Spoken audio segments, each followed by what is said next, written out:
So not only did Amerman deceive us into thinking he was playing our show and come on down, bring down your tapes, but then he confiscated our tapes, and then he refused to give them back. He took them somewhere, which we don't know where. He never loaded them in the decks. There was absolutely no good faith whatsoever. And yes, we were very discombobulated by this, you know, archive tapes and so on. He locked the door again, wrote a Post-it note, handed it to us, telling us to call you, that this was all you're doing. So we did call you. You didn't pick up your phone. So we left a message. And yes, we immediately went to the police station and filed a police report because somebody actually boondoggled us into depriving us of our personal property and then refused to give it back to us.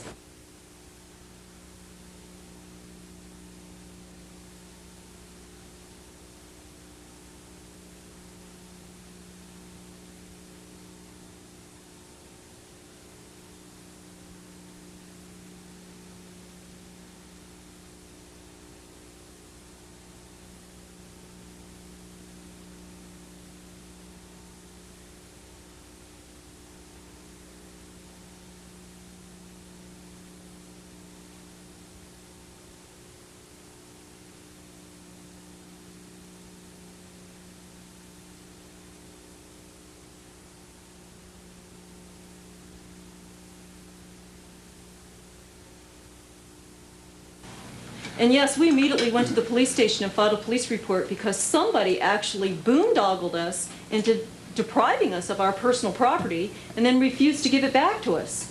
It took us 8 days to get our tape back. Took us 8 days to get it back. With a lawyer. We had to obtain services of an attorney, which we would prefer not to do.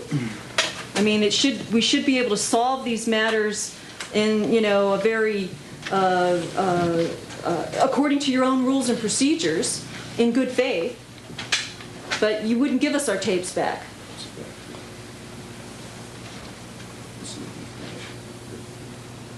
Oh yeah, I mean, how could we have provided you with misleading information? If anything, we were misled. Let me say something.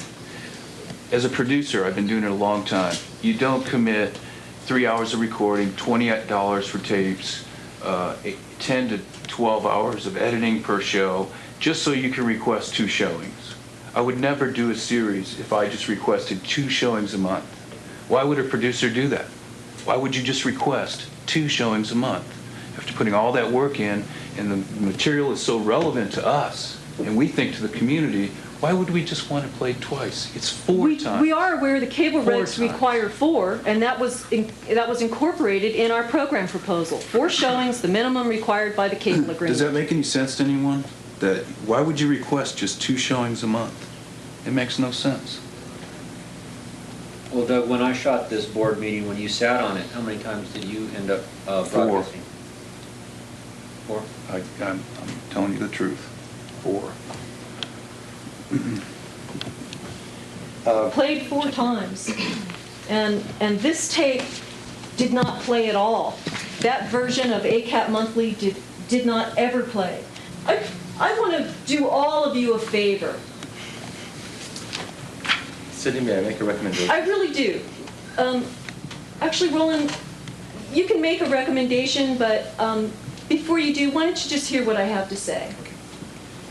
I really feel like, you know, this is very disappointing to me. And, you know, the action you just took, you know, revoking a producer's privileges who's, you know, provided 8 years of services to this organization because they tried to get a question answered in an interview format, you know, welcome to media, I think it's just really a sad day for ACAT.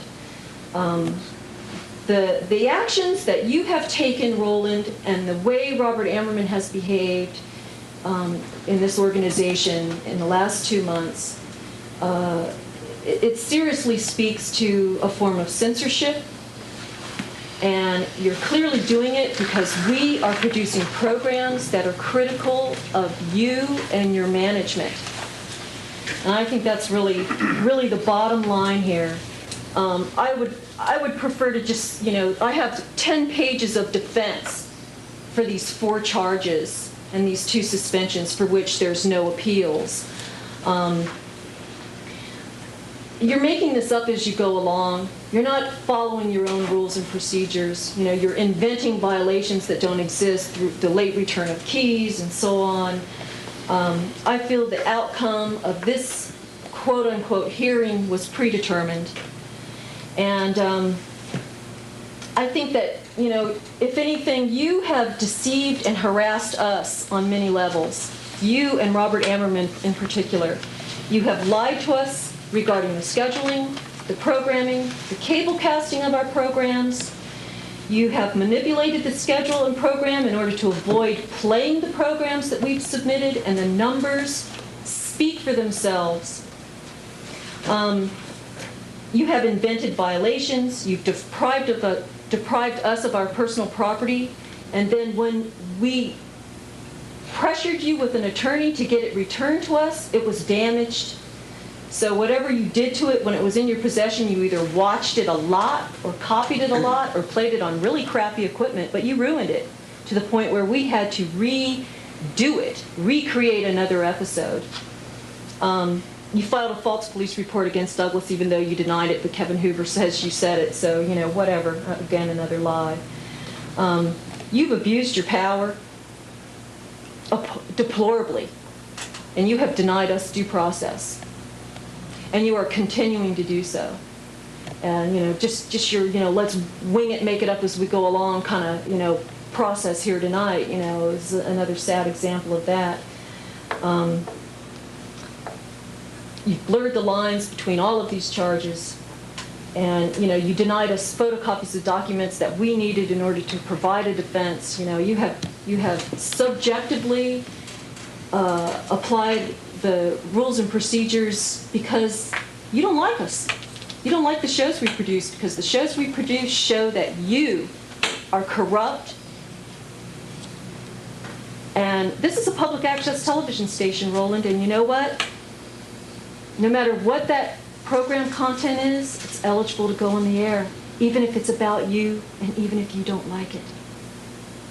And so I say, instead of going through all of your charges, all 4, instead of going through all 10 pages of my defense, why don't you just make a motion right now regarding my privileges and save us all a lot of time and a lot of ticky-tacky going over the details.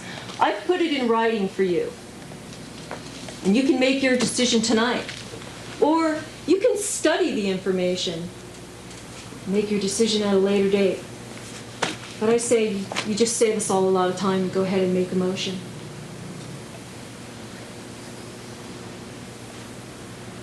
Rob, would you please recount your memories of events of the 23rd when the tape was submitted? Yeah, I did talk to Doug on the afternoon of the 23rd. He had said that ACAT Monthly was supposed to be broadcast on the 3rd and 4th, Thursdays and Sundays. And I told him that if he could bring documentation to that effect, I would put it on the air.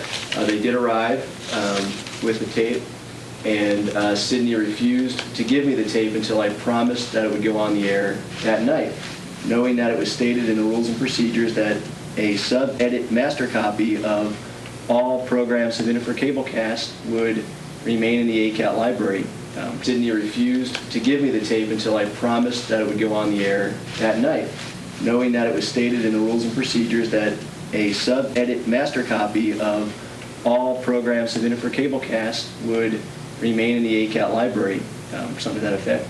I knew that that tape belonged to ACAT. That was right. I knew that that tape belonged to ACAT. That was right. And so when Sydney put me in that position, I said, I'll put it on the air. And I did intend actually to put it on the air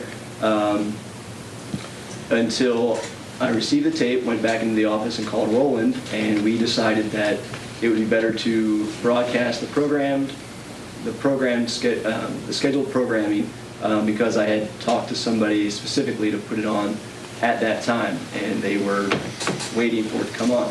Unfortunately, it did not air due to my error with the mini-T programming, and I returned to ACAT later around 10 minutes to 9 to reprogram the Mini T. So when I found this out,